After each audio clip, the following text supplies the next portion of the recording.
Si en el gótico las figuras nos importan poco y nada y le metemos fondo dorado que va, en el Renacimiento el espacio antecede al cuerpo. Es muy importante el lugar en el que se insertan las figuras.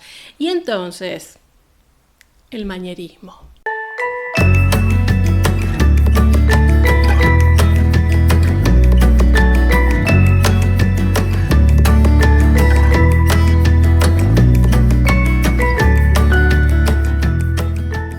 Les doy la bienvenida una semana más. Si es la primera vez que pasan por este canal, los invito a suscribirse. ¿Qué pasa en el manierismo con el espacio y los cuerpos? Bueno, el manierismo no quiere renunciar a la espacialidad, a la profundidad que se desarrolló durante la etapa renacentista, pero por otro lado tampoco quiere imponerle límites a los cuerpos, a la expresividad del cuerpo. Y es entonces que nos encontramos con grandes exponentes del manierismo, exquisitos diría yo, como il Parmigianino. Y a través de sus obras no solamente nos vamos a deleitar, sino que también vamos a aprender un poco de qué va este tratamiento de las formas de los cuerpos y la espacialidad. Francesco Mazzola, conocido como el Parmigianino, el pequeño parmesano, y esto quiero aclarar porque en algún lugar lo leí, no tiene que ver con el queso, sino con que es de Parma. Es verdad que el queso se llama así porque también es oriundo de Parma, pero bueno, no era el caso. Él es el octavo hijo de una familia de artistas. Su padre era artista, quizás no muy destacado, pero bueno, tuvo contacto desde prácticamente su nacimiento con este tipo de arte, con este tipo de actividad. Lo cierto es que cuando era muy pequeñín, a los 2 años, su padre muere y él pasa a ser educado o adoptado, si se quiere, por sus tíos, que también eran pintores, por una actividad bastante modesta en la provincia. Igual él inicia una formación en Parma con Correggio, que en ese momento estaba trabajando en los frescos de la Catedral de Parma, pero luego se traslada, como tenía que pasar en ese momento, a Roma. Y acá, dato clave, ¿qué hace en Roma? Bueno, claro, se pone a estudiar así al detalle a Miguel Ángel y a Rafael. No me voy a meter mucho con la biográfica, pero bueno, luego de Il Sacco de Roma, saben que muchos artistas, terminan saliendo de la ciudad y refugiándose en distintos lugares.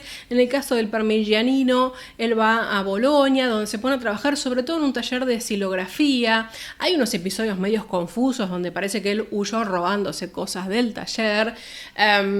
Lo cierto es que lo buscaba de alguna manera la policía.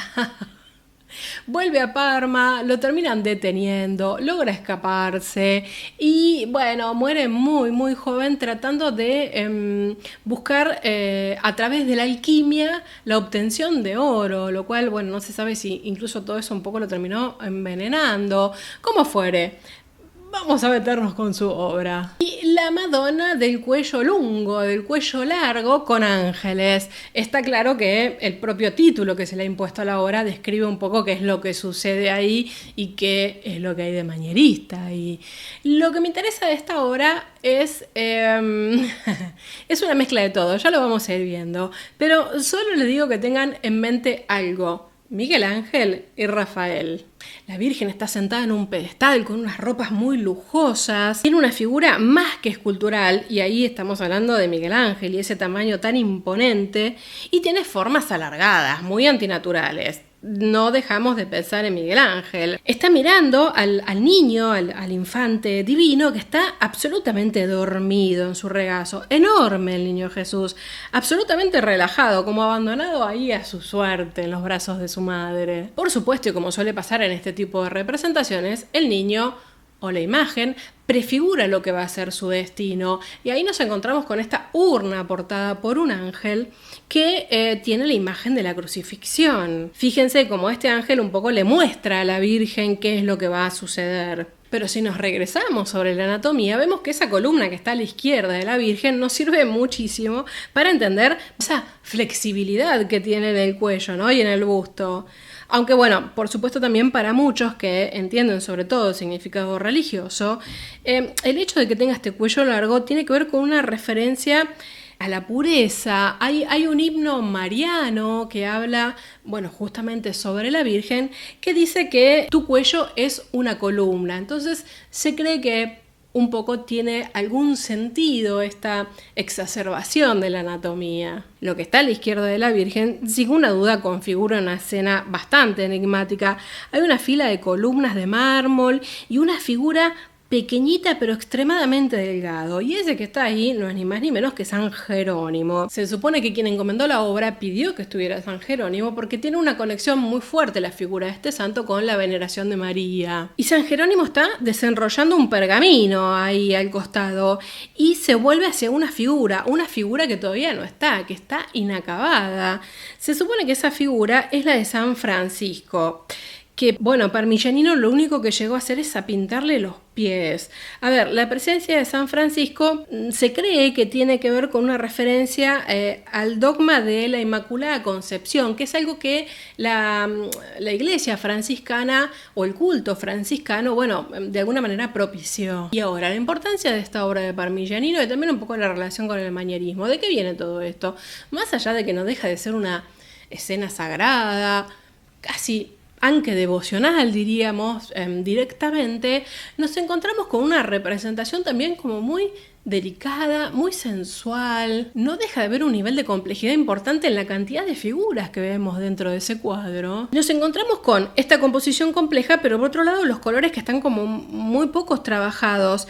Hay algo que aclarar en todo esto, y es que la obra esta no está finalizada. De hecho, ya hablábamos recién del San Francisco que aparecen solo los pies. Lo interesante de esto es que no deja de ser atractiva de ninguna manera. De hecho, esos colores, hay que decirlo, aparecen prácticamente con la intensidad justa, aunque no esté terminada, aunque sean parte de unas capas que no están totalmente resueltas. Me gusta muchísimo la expresión de María, así como orgullosa, segura, pero a la vez está como posando como una princesa. A mí esto me recuerda tanto a Rafael, a la delicadeza de Rafael. Y una actitud muy similar también encontramos en Los Ángeles. Vamos al detalle. La cara, para mí, esto es algo absolutamente personal, se parece muchísimo a María. A mí me da esa sensación. Uno de los cuales también nos está mirando, ¿no?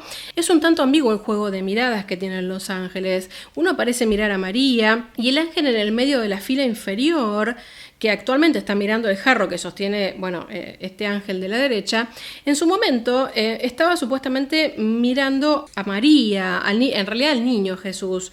Luego de una restauración, hay algunas figuras que volvieron a posiciones distintas, es decir, en algún momento de la historia alguien modificó un poco este cuadro. Y algo en lo que nos involucra Parmigianino en este cuadro tiene que ver con su propio juego artístico, cómo él sentía que tenía que reflejar lo sublime, lo delicado, lo que estaba más allá de una representación terrenal.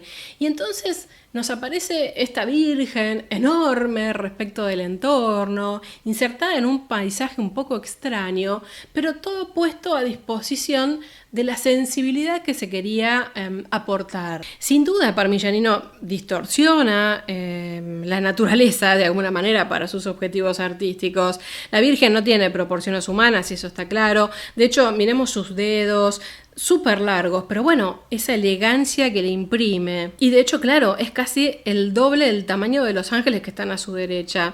Hay como, yo siempre pienso cuando veo esta obra, hay como una suerte de recuperación de la jerarquía por tamaño que se usaba en la Edad Media, incluso en el gótico. El más importante era el más grande, el menos importante era el más pequeño. Bueno, por supuesto acá no está aplicado de una manera directa, pero es un poco recuperar ese espacio. ¿Cuál es la jerarquía de los que están ahí, no? Y algunos detalles que enamoran de esta obra. Vamos a mirar los pies de María. El pie derecho de la Virgen, que está ahí sobre unos almohadoncitos, sobre unos cojines, parece estar salido del plano pictórico. Si ustedes ven, está como de frente y se proyecta más allá, se proyecta hacia nuestro espacio ese pie. Digo, en ese sentido rompe cualquier idea de un cuadro enmarcado, ¿no? Y ahora, cuando uno se pone a analizar esto un poco más formalmente, está claro que esa disparidad en las proporciones de los personajes y demás compensan de alguna manera la irrealidad del espacio en donde está inserta toda esta historia. No tiene ningún sentido de relación lo que uno ve ahí. Y a ver, todo este sentido de extravagancia también hay que entenderlo en un entorno y tiene que ver más allá de cierta evolución, no evolución en sentido lineal y superador, sino evolución, cambio, si se quiere. en el ámbito del arte, pero también lo que estaba pasando en el entorno, un entorno muy violento, un entorno que nos obligaba de alguna manera a salirnos de nuestra realidad. Me refiero, bueno, mencioné hace poco el saco de Roma, ¿no? En la biografía de Parmigianino. Situaciones de violencia, situaciones que nos hacen pensar que las representaciones pueden jugar desde otro lugar. Y acá es muy interesante recuperar a lo que dice Gombrich en algún momento cuando analiza o menciona esta obra, que dice, bueno, está totalmente corrida de los parámetros de equilibrio clásicos que uno podría ver. Vemos que hay un montón de figuras de un lado, del lado derecho que nosotros vemos, los ángeles, la Virgen, el niño, todo un apelotonamiento de figuras, y del otro lado prácticamente la nada. Y es cierto que no está terminado, pero sabemos que más que una figura diseñada ahí, extra no había, es decir, eran 2 santos nada más. Y ahora, antes de pasar a otra obraza de Parmigianino, como dato más anecdótico o histórico, esta obra estuvo encargada por Elena Tagliaferri para estar en la iglesia de Santa María del Servi en Parma, y por supuesto, como todos los contratos de ese momento, se exigió que estuviera hecha en 5 meses. Imagínense, pasaron años, incluso no la llegó a terminar. De hecho, Parmigianino murió en 1540 y 2 años después se decidió igual poner esta obra ahí en la iglesia y se le adosó una inscripción. En la base de la columna que vemos, para justificar que estaba incompleto, se imprimió con una traducción así media casera, algo así como: el destino adverso impidió que Francesco Mazzola de Parma completara este trabajo. Y algo más, hacia finales del siglo XVII, esta obra, casi terminando el siglo XVII, esta obra pasa a las colecciones de la familia Medici, y el gran príncipe Ferdinando, cuando menciona la adquisición de esta obra, a pesar de que no estaba terminada, dice lo siguiente: dibujada como por Rafael, acabada con el alma pero sin dolor y maravillosamente coloreada. A ver, Parmigianino fue un intelectual, excéntrico, anticlásico, exótico, y solo en ese ámbito y en ese momento histórico podemos entender un autorretrato como este. Y este autorretrato con espejo convexo, ya vamos a hablar de esto, nos sirve un poco para hablar de su figura, porque parece que además de decirle Parmigianino porque era oriundo de Parma, el pequeño parmesano tiene relación con que parece que era bastante menudito y de estatura baja, y cuando uno intuye o ve este retrato, claramente puede intuir que parece como un pequeñín. Lo interesante de esta obra es que él usa, por supuesto, un espejo convexo para hacer su autorretrato, y excepto, digamos, la parte del centro donde está su rostro, el resto está un poco desfigurado por cómo se daba el reflejo. Pero no solo eso, sino que además él encargó que le hicieran una tabla para poder hacer este autorretrato que tuviera el mismo tamaño, con lo cual, no sé, es una genialidad lo que hizo. Es decir, la tabla que él encargó, al tener el mismo tamaño, la misma curvatura, era como una foto, por decirlo de alguna manera, una réplica exacta de lo que él veía en el espejo curvo. Si empezamos a mirarlo en detalle, lo que podemos percibir es que el artista está trabajando. Por la postura del brazo podemos claramente deducir que en la mano izquierda tiene el pincel, es decir, la mano que está fuera del marco. El caballete estaría ubicado justo enfrente de él, medio al costado, y de hecho se ve el marco dorado de la obra reflejado en el extremo derecho del cuadro. El primer plano, y lo que es más atractivo, es la mano enorme de él, ¿no? Y detrás de la mano, claro, está ese rostro así tan juvenil. De fondo aparece la habitación, de hecho se ve una ventana un poco curva, que se ve desde la izquierda. Pero interesa mucho también el tipo de técnica que usa Parmigianino acá. Usa como una pincelada bastante rápida, larga, diría yo casi como de boceto, casi abocetada, lo cual también le da una impresión, un efecto atmosférico muy interesante, y que bueno, mucho tiene que ver también con su maestro Correggio, ¿no? Hay que decirlo. También es interesante el efecto que logra sobre las carnaciones. Uno ve el rostro, la expresión, y bueno, si hay algo que muestra es que claramente está enfocado en lo que estaba sucediendo en el espejo, que era ni más ni menos que él mismo. Se supone que él tenía 21 años cuando él hizo este autorretrato. Ahora, claro, ¿dónde está el manierismo acá? Más allá de la deformidad de la mano y del espejo convexo. En realidad tiene que ver con la extrañeza del entorno y la desfiguración del ambiente, del espacio del que hablábamos allá inicialmente, que propone este tipo de técnica, si se quiere. Digo, después de esto no nos tiene que llamar la atención lo que pasó con la Madonna del cuello lungo, ¿no? Es decir, claramente él ya estaba trabajando o tenía cierta idea de trabajo con el tema de las deformidades. De hecho, este autorretrato él lo usa mucho cuando llega a Roma como carta de presentación. Imagínense, bueno, prepandemia iba y entregaba una tarjeta con la presentación de uno, bueno, él iba y te entregaba un mini cuadrito que decía, miren qué copado que soy, como me deformo con un espejo convexo y quedó divino. Y de hecho hay que decir la verdad, parece que el Papa Clemente en ese momento y toda la corte que estaba ahí de cardenales y obispos y demás que estaban reunidos quedaron como estupefactos cuando vieron este autorretrato de Parmigianino. De hecho, esto lo cuenta Vasari, por supuesto, ¿quién no? Y dice que le prometieron un montón de encargos que, bueno, nunca se dieron, cosas que pasaban en ese momento y que debe pasar hoy por hoy también. Y ahora, una reflexión sobre esta obra, porque hay algo que es muy, muy genial en este retrato, que cada vez que yo lo pienso y lo reflexiono me encanta, me transporta, y es que en realidad Parmigianino no nos está viendo a nosotros como uno podría querer cuando ve un retrato. En realidad Parmigianino se está viendo a él mismo y a nosotros de alguna manera nos hace testigos de lo que él veía. No sé si se les ocurrió pensar en esto. A mí me parece genial. Y de hecho hay un poema larguísimo, que no se los voy a traer acá, de John Asbury en las primeras décadas del siglo XX, que habla un poco de estas sensaciones que transmite este retrato. Les voy a traer solamente 2 palabras de lo que escribió. Lo hemos sorprendido trabajando, pero no, él nos ha sorprendido mientras trabajaba. Y ahora, el contexto, el momento cultural, el momento social en el que trabajaba Parmigianino. Hay que pensar algunas cosas. Todos sabemos que, bueno, desde la Edad Media en adelante creo, el arte en general, por supuesto había temas cortesanos, pero lo más preponderante es que fueran temas religiosos. Y esos temas religiosos tenían una suerte de cánones o reglas no escritas. Estamos hablando de pre-Trento, ¿no? Pre-Concilio de Trento. Tenía una serie de normas y de formas de representación que fueron evolucionando, pero que estaban muy atadas a lo que pedía el comitente y a lo que pedía sobre todo el principal comitente, que era la iglesia. Pero ¿qué pasa? En la zona de la Toscana, pensemos en Miguel Ángel, por ejemplo, aparece la fortaleza de estas cortes principescas, ¿no? De los Medici y etcétera, porque por supuesto no fueron los únicos. En algún momento también hablamos de Siena. Y aparece como esta interpretación neoplatónica, una forma de pensar un tanto más académica, no menos espiritual, pero sí un poco más académica y un poco alejada de los cánones de la iglesia. Y esto uno lo puede ver muy bien en Bronzino, por ejemplo, es como el colega manierista del que todos contraponen, ¿no? Parmigianino, Bronzino.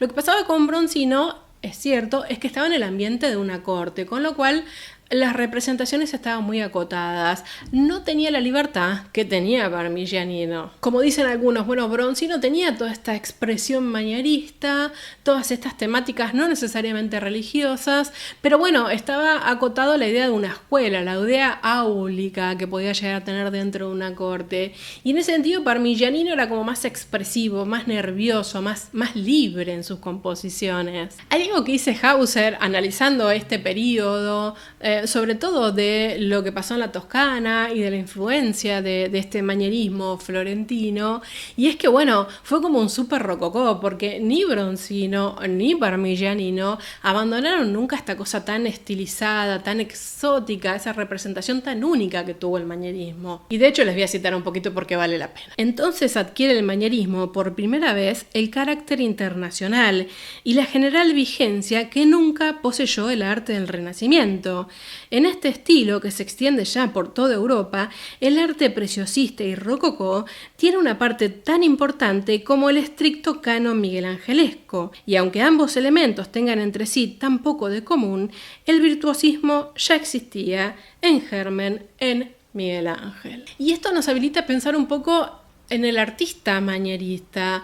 Es un artista en general que no tiene tanto anclaje ni le interesa tanto la representación de la realidad, del vero naturale, ¿no? Como uno puede llegar a ver en toda la corriente renacentista, sino que apuesta como una representación muy consciente, es decir, muy reflexionada sobre lo que él siente sobre esa realidad. Sería algo así, dicen algunos, ¿no? Y a mí me interesa mucho del como yo lo veo. A ver, esto es algo absolutamente disruptivo, es algo moderno. Pensemos en el arte de Bruegel, hay que empezar a asociar los tiempos, ¿no? Para mezclar artistas. Bueno, claro, había una forma de expresar que tenía que ver mucho más con el interior o con la reflexión propia del artista. Y ahora, como siempre que hablo de estos artistas, yo siempre doy una repasada por las vidas de Vasari y traje algunos extractos que interesan mucho. Ustedes saben que Vasari habló, por supuesto, hablaba los artistas en términos biográficos, le gustaba un poco la cosa chimentosa, pero bueno, también trataba de valorar su arte. Y vamos a traer algunas frases que dijo de Parmigianino. Le dotó la naturaleza de hábil y agraciado espíritu, que continuamente se había querido impulsar más de lo que sabía. Hubiera avanzado en lo suyo, ya que tenía una hermosa manera, aires y gracia, y que hubiera superado a todos en perfección, fundamentos y bondad. Pero su cabeza le daba caprichosas y extrañas imaginaciones que lo extraían fuera del arte. Esto tiene que ver con esta búsqueda que empezó Parmigianino con la alquimia y el tema de encontrar o generar oro a través de la química. Y de hecho dice, y esto fue porque buscaba la alquimia del oro y no se daba cuenta que tenía la alquimia de hacer figuras.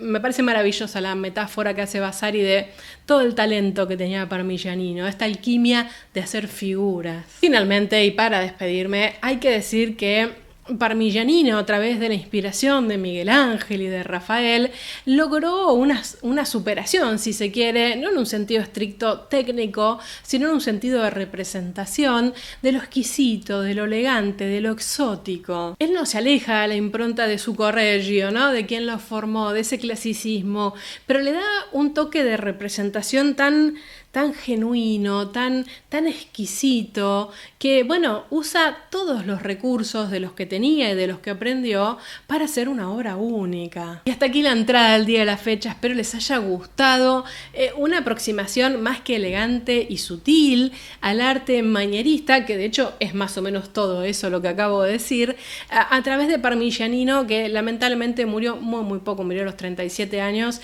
pero lo que nos dejó, madre mía.